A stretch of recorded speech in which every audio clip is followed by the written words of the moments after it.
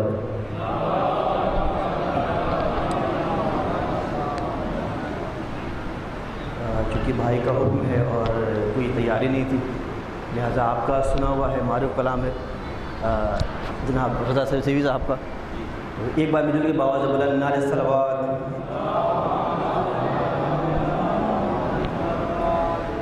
دن جب کر کے مزدوری رضا آتا ہے بار، دن ڈھلے جب کر کے مزدوری رضا آتا ہے بار، دیکھ کر بچوں ہوئے سکھ پاتا ہے باپ، عمر بھر رہتی ہے اس بیٹے کے دل میں ایک خلش، جب ترقی دیکھنے سے پہلے مر جاتا ہے باپ، جب نمایاں کامیابی چومے بیٹے کے قدم، نظر دلواتی ہے ماں، سجدے میں جھک جاتا ہے باپ، روتے روتے بس یہی کہتا ہے وہ ہائے حسین، جب کبھی اپنے جوان بیٹے کو دفناتا ہے باپ، روز عاشوراء بنا دیتی ہے ماں سقا ہمیں، ایک چھوٹا سا اٹھانے کو علم لاتا ہے باپ،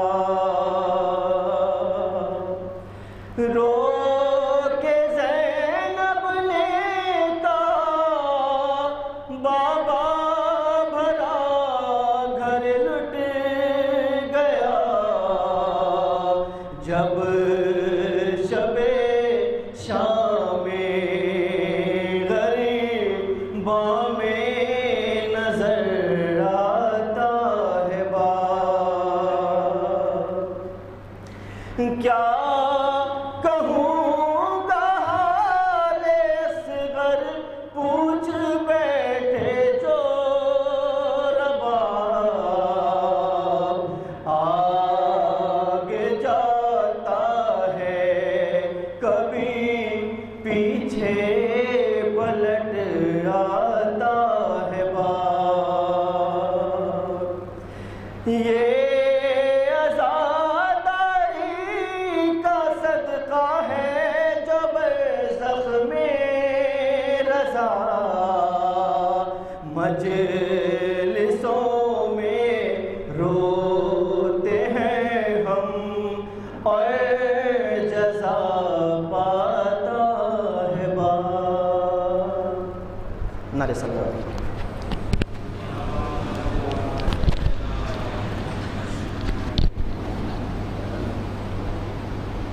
بہت بہت شکریہ آپ کا گزارش اور میں کئی گزارش کرنے جا رہا ہوں سیدی اور شیخ صاحب سے جو ہمارے واپس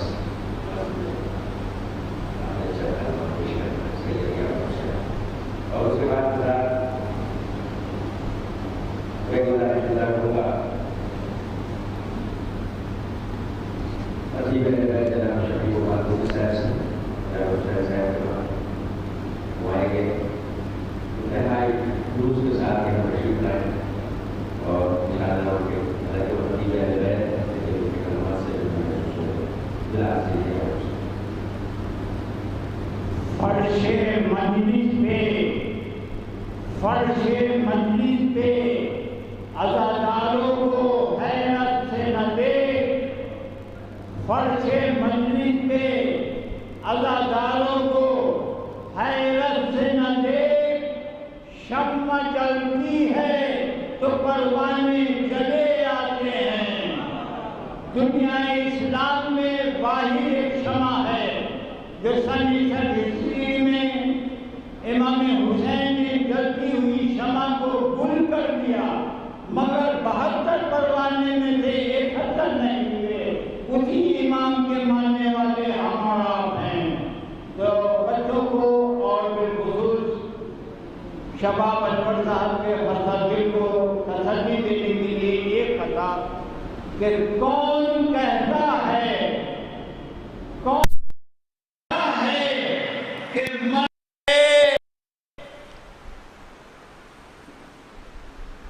ارتضا علی، کون کہتا ہے کہ مر گئے ارتضا علی، اپنے خالق کے گھر گئے ارتضا علی.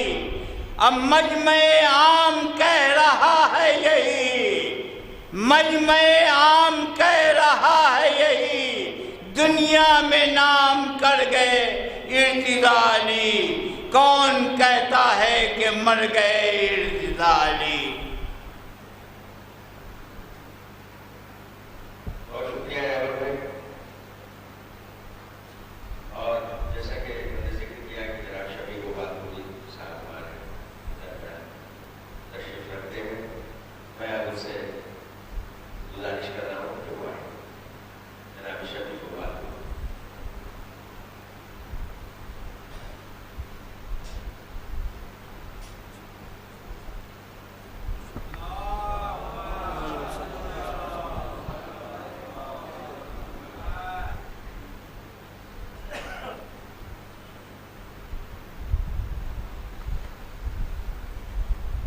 حاضرین مجلس السلام علیکم ورحمۃ اللہ.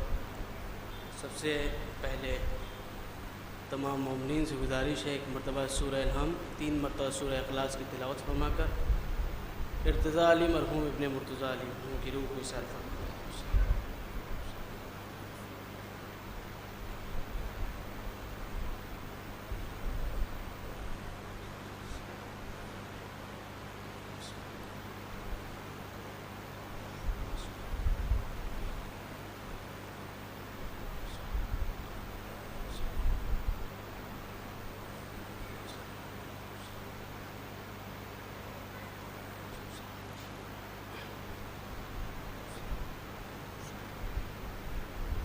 صلوات پڑھتے باوجہ بلند صلی اللہ علیہ وسلم.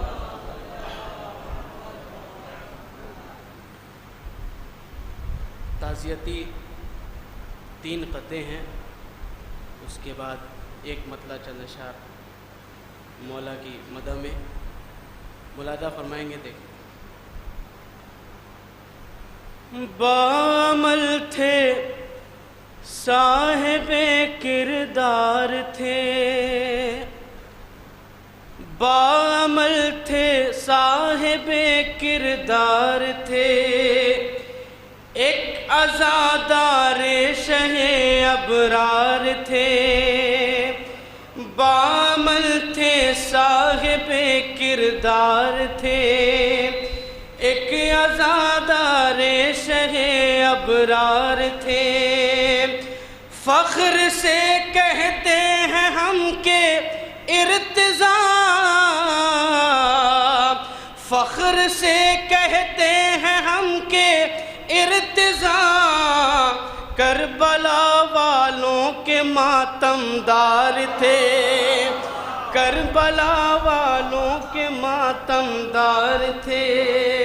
فخر سے کہتے ہیں ہم کہ ارتضاء کربلا والوں کے ماتمدار تھے۔ 4 مصرع اور ملاحظہ فرمائے دیکھیں گے، اگر حقیقت ہوگی تو انشاءاللہ۔ ایک اور صلوات پڑھ دیں محمد والے محمد پر۔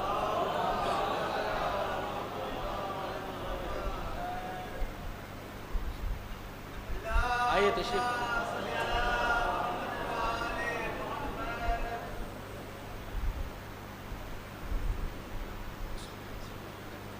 ایک اور صلوات پڑھ دیں محمد والے محمد پر۔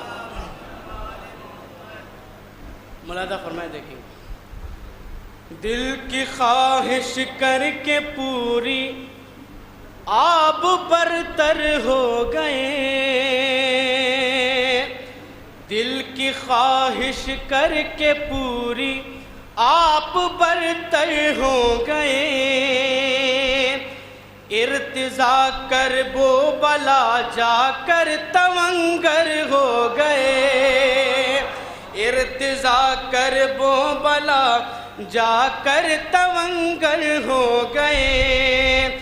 زندگی میں روضے شبیر کے زائر بنے، اور مر کر قبر میں سرور کے زائر ہو گئے۔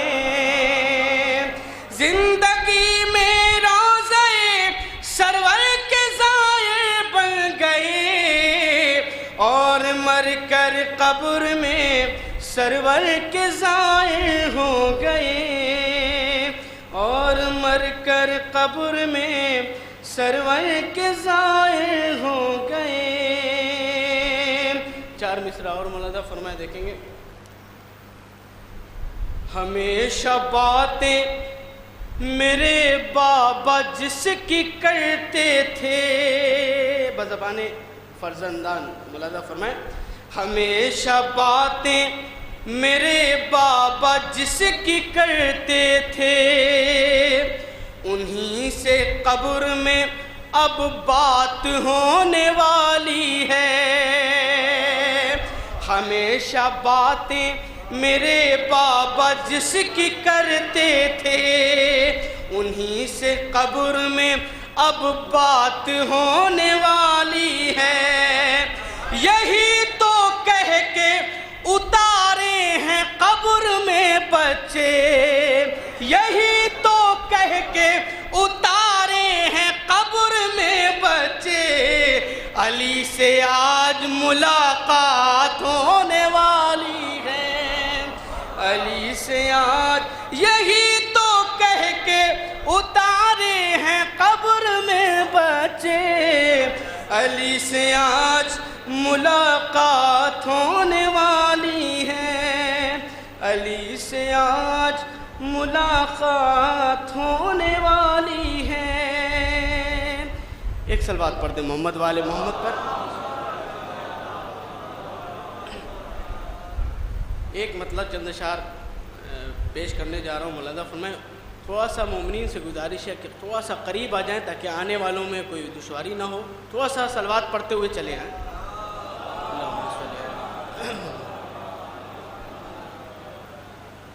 ایک اور صلوات پڑھ دیں محمد والے محمد پر۔ مطلب پیش کرتا ہوں، ملاحظہ فرمائیں دیکھیں۔ ثنا کے ساتھ شعور ثنا ضروری ہے، ثنا کے ساتھ شعور ثنا ضروری ہے کہ فرق بین علی و خدا ضروری ہے کہ فرق بین علی و خدا ضروری ہے جو چاہتے ہو منور رہے قیامت تک جو چاہتے ہو منور رہے قیامت تک لحد میں تھوڑی سی خاک شفا ضروری ہے لحد میں تھوڑی سی خاک شفا ضروری ہے شعر ملاحظہ فرمائے اگر لحد کی گھٹن سے نجات چاہتے ہو مولانا آگے آئیے ارے آگے آئیے آگے آئیے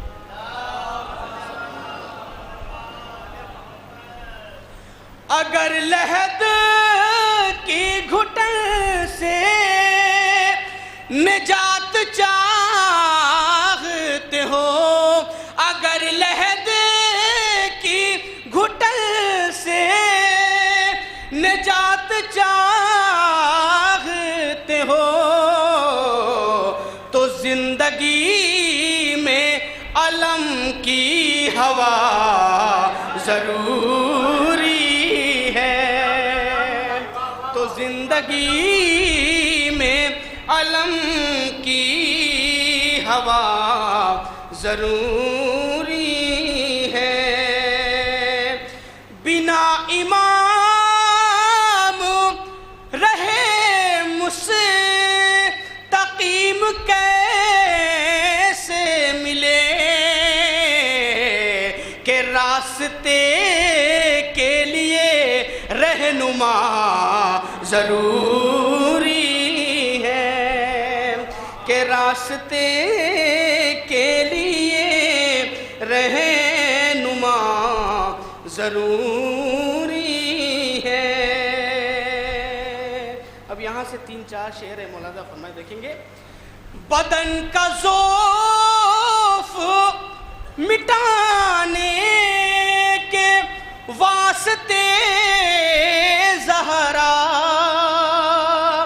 بدن کا ضعف مٹانے کے واسطے زہرا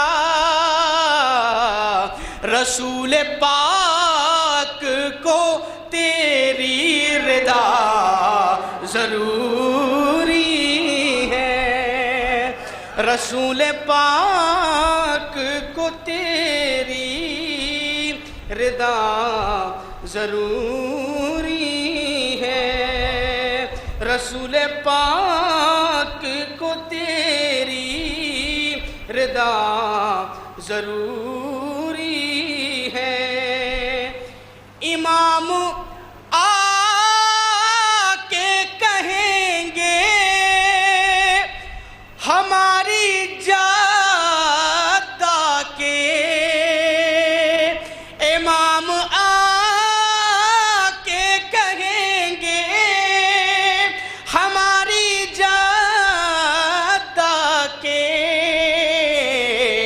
جو قاتلین ہیں ان کی سزا ضروری ہے جو قاتلین ہیں ان کی سزا ضروری ہے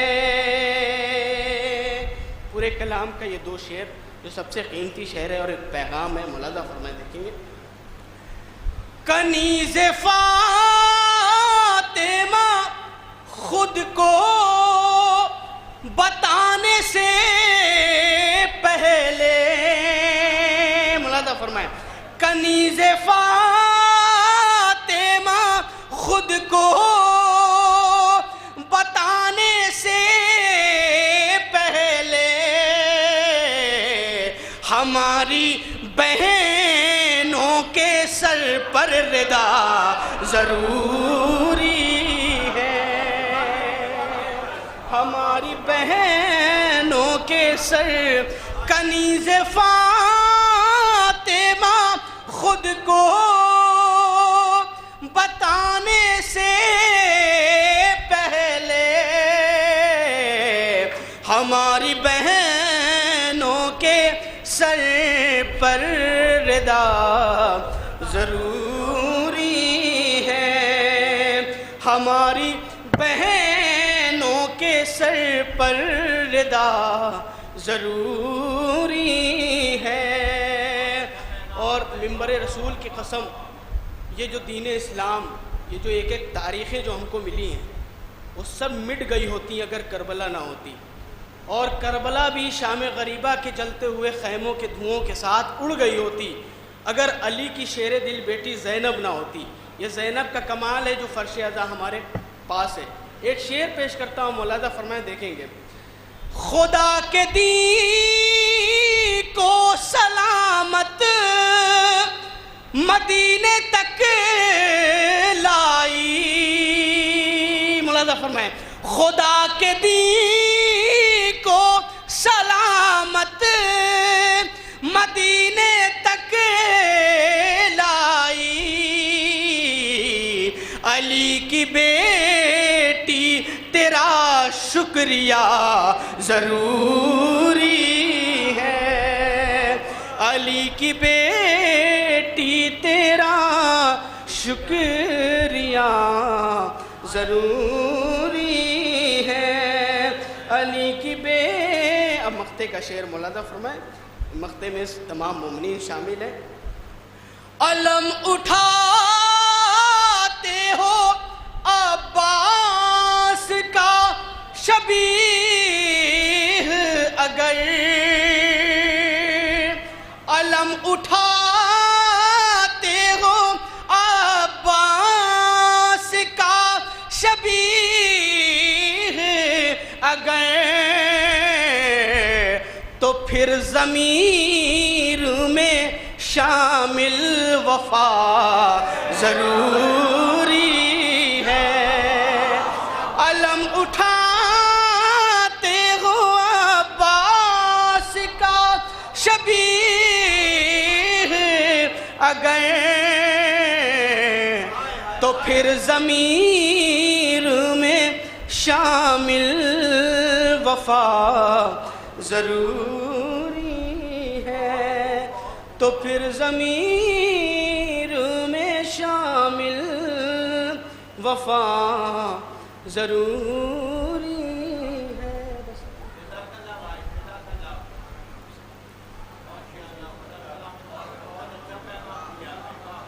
جس پیغام کی اس وقت ضرورت ہے، بلکہ آپ کے طور پر پیغام دے رہے تھے، یقیناً مرحوم کی روح آپ کو خوش ہوئی اور شفیع گوپال پوری صاحب کلام پیش کر رہے تھے۔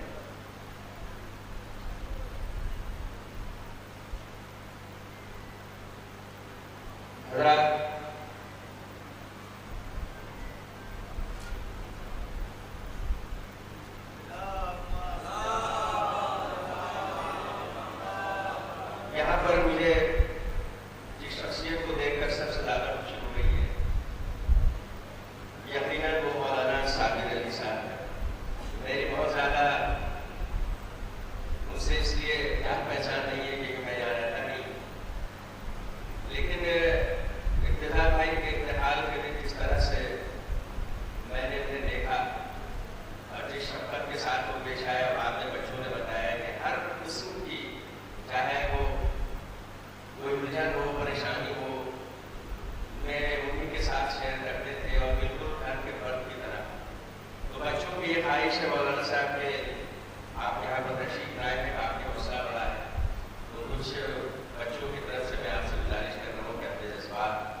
السلام علیکم ورحمۃ اللہ وبرکاتہ۔ ابھی شواب صاحب نے جس محبت کے ساتھ چند کلمات کا اظہار کیا، اس میں کوئی شک نہیں کہ مرتضیٰ بھائی میرے بہت ہی، اس کو میں کس لفظ میں ادا کروں، قریب ہی نہیں بلکہ انتہائی قریب تھے، اور وہ ایک بڑے بھائی کے ناطے ہمیشہ پیش آئے۔ 2001 سے تقریباً ہماری قربت رہی، سب ممنون جانتے ہیں، لیکن وہ شخصیتیں ایسی ہوتی ہیں کہ جن کے سلسلے میں بولا نہیں جا سکتا، بلکہ میں اپنے جذبات کو کنٹرول میں کر کے یہ کہنا چاہوں گا، خدا ان پر رحمت نازل کرے۔ وہ ایک نایاب ہیرا تھے، کبھی بھی اپنی اس زندگی میں جو یہاں میرے سے رابطہ سابقہ رہا، کبھی بھی ان کو نہیں دیکھا کہ وہ کسی سے بدخلقی سے پیش آئے ہوں، تند مزاجی سے پیش آئے ہوں۔ ہمیشہ انہوں نے کار خیر میں بڑھ چڑھ کے حصہ لیا، چاہے وہ مسجد کا معاملہ رہا ہو یا اس قضاخانے کا یا اور بھی بہت سی جگہ۔ بہت سے کام ایسے ہوتے ہیں کہ جن کو احساس محسوس کیا جا سکتا ہے، ان کو زبان سے ادا نہیں کیا جا سکتا، اور یقیناً اللہ کی مصلحت کے سامنے، اس کی رضا کے سامنے انسان کو خاموش رہنا پڑتا ہے۔ صلوات محمد وعلیہ تشکر۔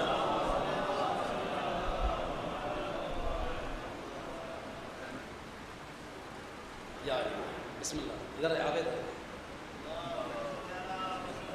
بیٹھ لیتے ہیں، زحمت ہو جائے۔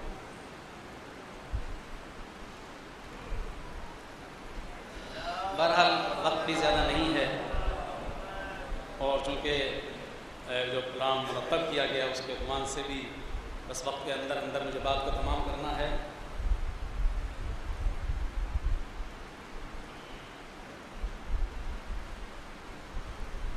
پتہ دیکھیں،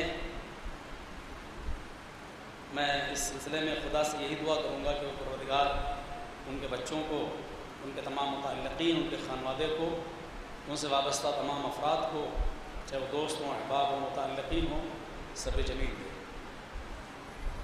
2024 کے مطابق یہ تاریخی افتتاح ہے۔ دیکھیں، تھے ہجوم غم میں یوں ثابت قدم،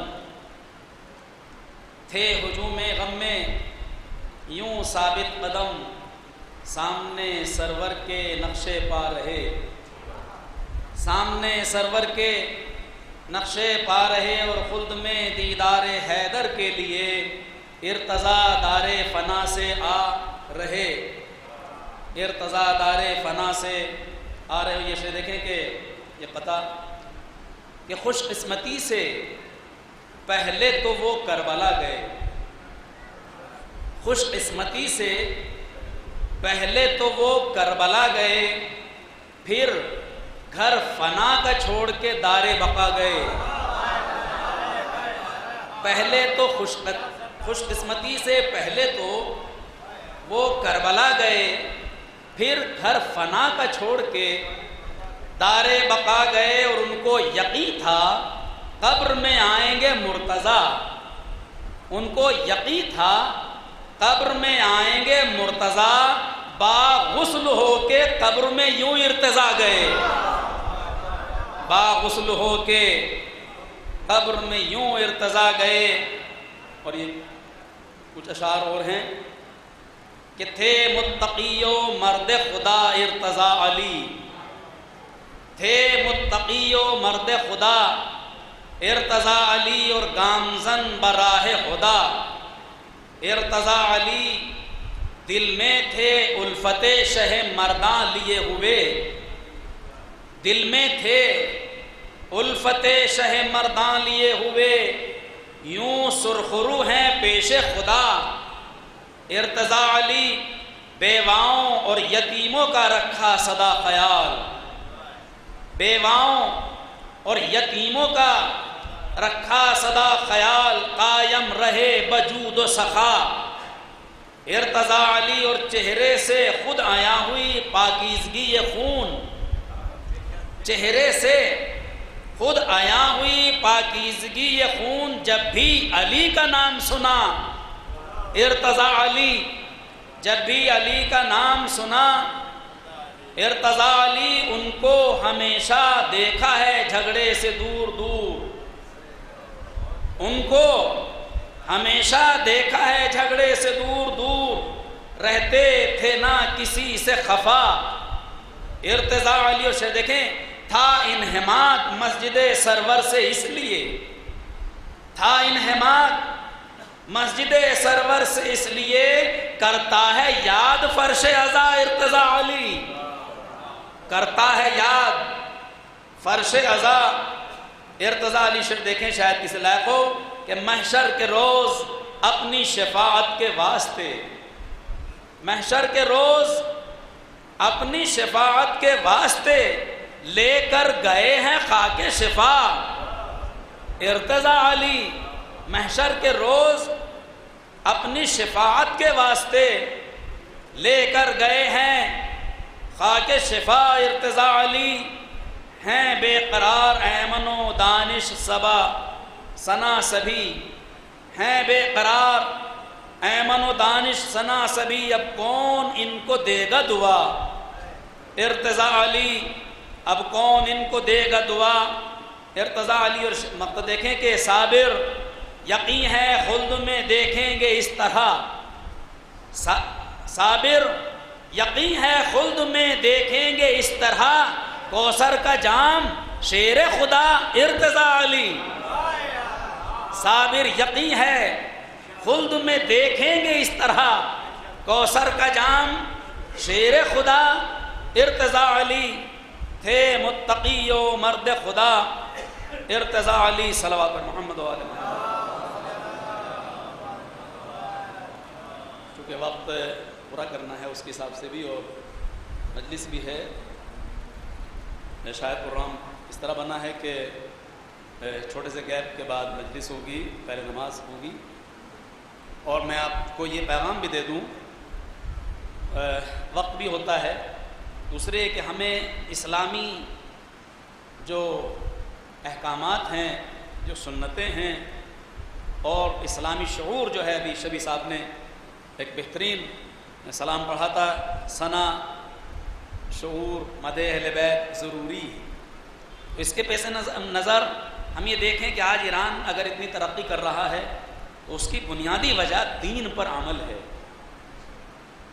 میں اپنے وقت کے اندر بات تمام کر دوں گا، اور آج ماحول اور سماج اس حد تک ہمارا پہنچ گیا ہے کہ ہمیں یہ تفصیلی وضاحت کرنا پڑتی ہے کہ اہل بیت میں اور خدا میں فرق ہے، ورنہ اگر بیداری ہوتی تو یہ سب چیزوں کی نوبت نہ آتی۔ ایران نے اسی کو وہ کیا ہے۔ آج الحمدللہ پوری دنیا میں مملکت اسلامی ایران نہیں بلکہ علی والوں کا جھنڈا گڑا ہوا ہے، اور آج دشمن یہ کہنے پہ مجبور ہے کہ ہم نے ایران کی میزائلوں کو دیکھ کر شیعت کو اختیار کر لیا۔ ایسا کیوں ہے؟ بس ایک واقعہ اور یہ ایک قطع اور ایک ضروری مسدس کے چند بند بات کو پیش کر تمام کر دوں گا۔ جب یہ امام خمینی پیرس سے آ رہے تھے اور ان کی فلائٹ تھی، تو اس فلائٹ سے پہلے انٹرنیشنل میڈیا کا ایک پروگرام تھا ان سے انٹرویو لینا تھا، اور جب وہ پروگرام منعقد ہوا، یعنی پریس کانفرنس جس کو بولتے ہیں، تو اسی میں نماز کا وقت ہو گیا۔ ابھی شروع ہی ہوا تھا، 2 3 4 منٹ ہوئے ہوں گے، امام خمینی نے گھڑی دیکھی اور اپنے خادم سے پوچھا کہ نماز کا وقت ہو گیا ہے، گھڑی بتا رہی ہے، ان سے کہہ دو یہ چلے جائیں، ہمیں نماز پڑھنا ہے اول وقت۔ تو وہ تو چلے گئے فوراً۔ لوگوں نے کہا، جو میڈیا رپورٹرز تھے، یہ واقعہ آپ برائے واقعہ نہ سنیں، نوجوان خاص طور سے سنیں۔ تو میڈیا والوں نے کہا فرانس، جرمن، اٹلی، تمام دنیا کے بڑے بڑے چینلز کے پترکار تھے اور بڑے بڑے ٹی ویز کے، تو انہوں نے کہا کہ اتنا بڑا پروگرام اور یہ چھوڑ کے چلے گئے، تو انہوں نے کہا خدا سے بڑھ کے کوئی نہیں ہے، یہی ہماری طاقت ہے، یہی ہمارا کام ہے۔ آج اگر ایران اس مقام پر ہے تو اس کی بنیادی وجہ دین پر عمل ہے۔ اسے قطع دیکھیں تو اس کے بعد بول رہا ہے کہ ان کی ٹیکنالوجی کی آنکھوں کو اندھا کر دیا، ان کی ٹیکنالوجی کی آنکھوں کو اندھا کر دیا، ہم نے دشمن کی ہر ایک سازش کو پسپا کر دیا، ہم نے دشمن کی ہر ایک سازش کو پسپا کر دیا۔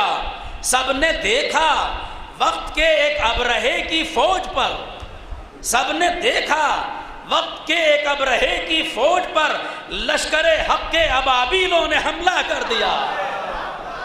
سب نے دیکھا وقت کے ایک ابرہے کی فوج پر، سب نے دیکھا وقت کے ایک ابرہے کی فوج پر لشکر حق کے ابابیلوں نے حملہ کر دیا۔ اور بس بات تمام کرتے ہوئے وقت کے اندر کہ منبر فراز و اوج مقدر کا نام ہے۔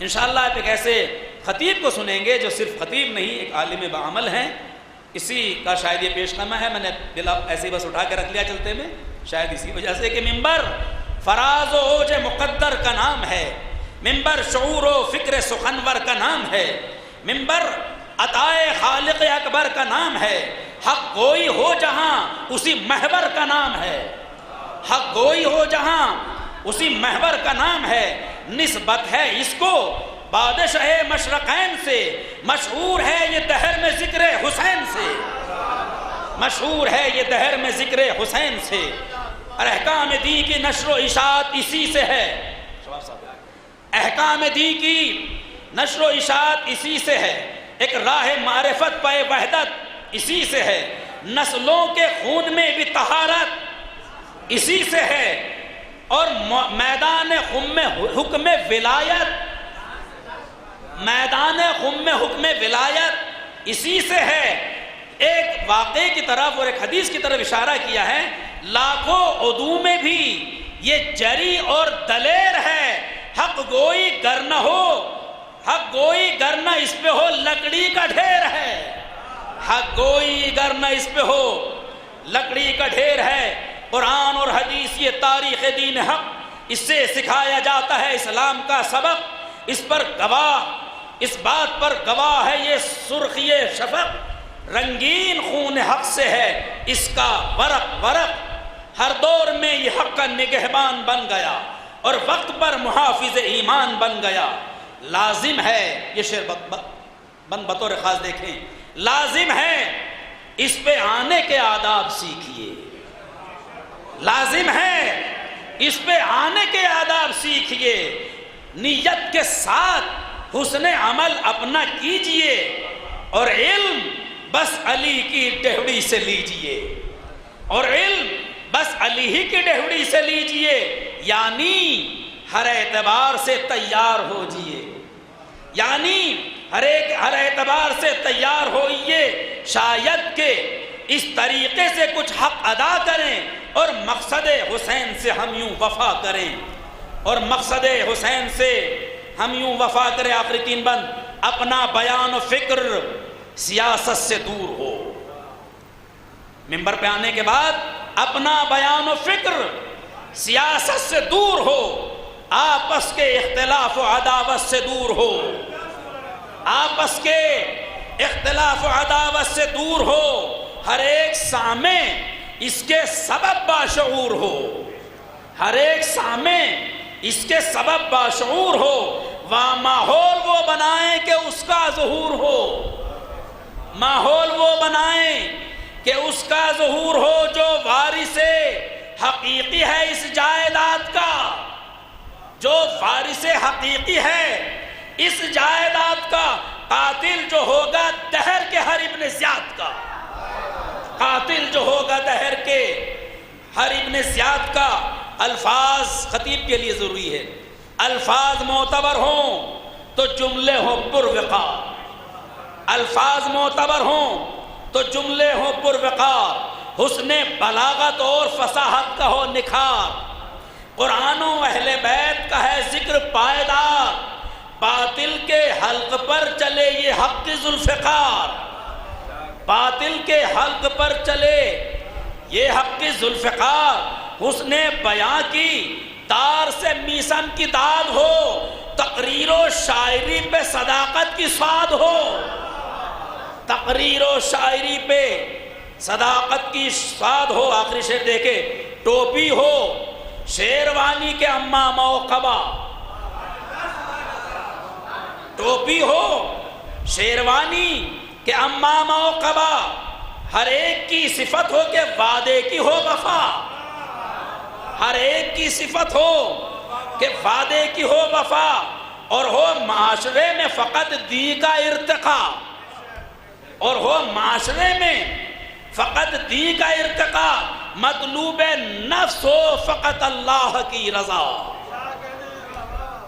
مطلوب نفس ہو فقط اللہ کی رضا۔ آخری بیت دیکھیں، شاعر ہو یا کہ ذاکر سبت رسول ہو، شاعر ہو یا کہ ذاکر سبت رسول ہو، حق گوئی میں جری بھی ہو اور باصول ہو، حق گوئی میں جری بھی ہو اور باصول ہو، حق گوئی میں جری بھی ہو اور باصول ہو۔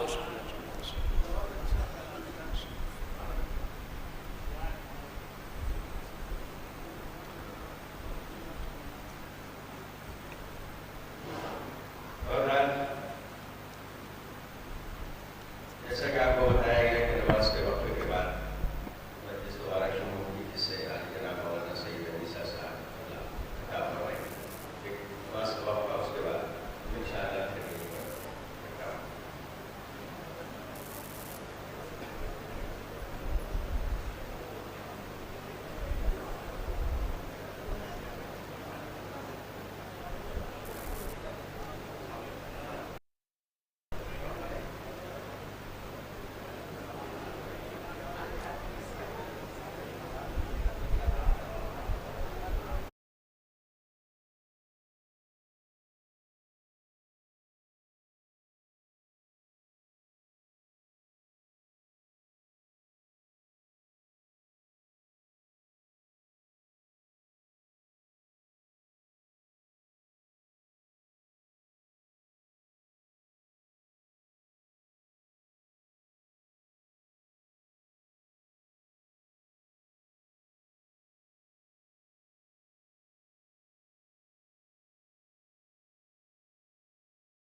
جس کا فلسفہ صرف اللہ تعالیٰ کے نام پہ ہے۔ اور ہم ایک بار پھر گزارش کر رہے ہیں کہ جو لوگ بھی نماز سے فارغ ہو چکے ہیں، جو باہر ہیں وہ اندر تشریف لے آئیں، چونکہ پہلا مرحلہ سوزبانی اور پیشخانی کا مکمل ہو چکا ہے، اور ہم چاہتے ہیں کہ پوری ایک جوئی کے ساتھ آپ عالی جناب مولانا سید علی عیسیٰ صاحب قبلہ کو سنیں۔ اور ہمارے پاس وقت ہے اعلان کا کہ سید ارتضیٰ علی خان مرحوم کی شمامی کی مجلس 2 جون مقرر کی گئی ہے اسی عطا خانے میں 10 بجے دن میں۔ اس مجلس سے حجت الاسلام و مسلمین مولانا عطا حسین زیدی صاحب قبلہ امید دے کے خطاب فرمائیں گے۔ تو مرحوم کے سال ثواب کے لیے شمامی کی مجلس 2 جون کو دن میں 10 بجے بیت الاذہان کی صفر شاہجہاں پر منعقد ہوگی، جس سے عالی جناب مولانا سید عطا حسین زیدی صاحب قبلہ امید دے کے خطاب فرمائیں گے۔ اور ایک اور اعلان سماعت فرما لیں، کچھ دنوں پہلے نوادہ کلا حاجی پور کی ایک مشہور شخصیت سید جعفر رضا کا بھی انتقال ہوا، جیسا کہ آپ جانتے ہیں۔ ان کی چہلم کی مجلس کی تاریخ مقرر کر دی گئی ہے۔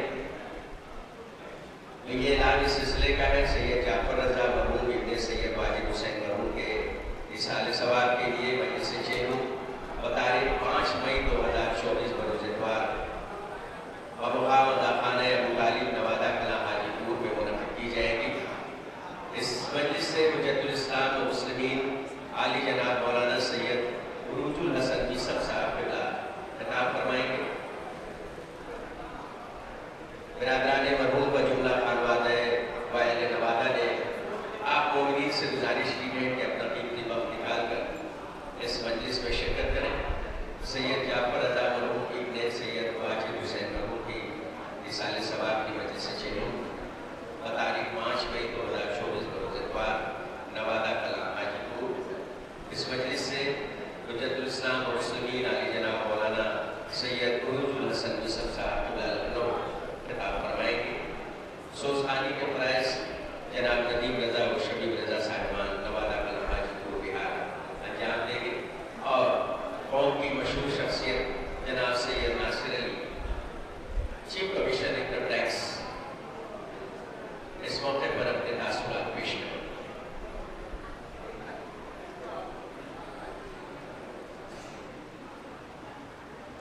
میں دیکھ رہا ہوں کہ جملہ مومنین دھیرے دھیرے برشادہ تشریف لا رہے ہیں، اور جو ابھی بچے ہوئے ہیں ان سے بھی دستبستہ گزارش ہے کہ وہ بیت الاذہان کی اس برشادہ تشریف لائیں، تاکہ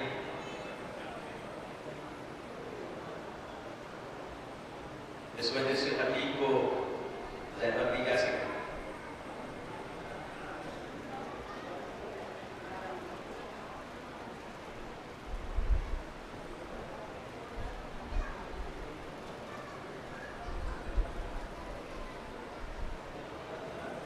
عرشی بنارسی صاحب کا یہ ایک نظم ہے، بہت اس سلسلے میں میں چاہتا ہوں کہ وقت ہے تو آپ جانتے ہیں کہ ایکٹر جو ہوتا ہے، ایکٹر کو مجھے معلوم ہے کہ جب ویلر ہو جاتا ہے تو اس کے لیے آپ کو اپنے پاس بہت کچھ رکھنا پڑتا ہے، اور ایک بار جب مجمع منتشر ہو جاتا ہے تو پھر مختلف ہونے میں وقت لگتا ہے۔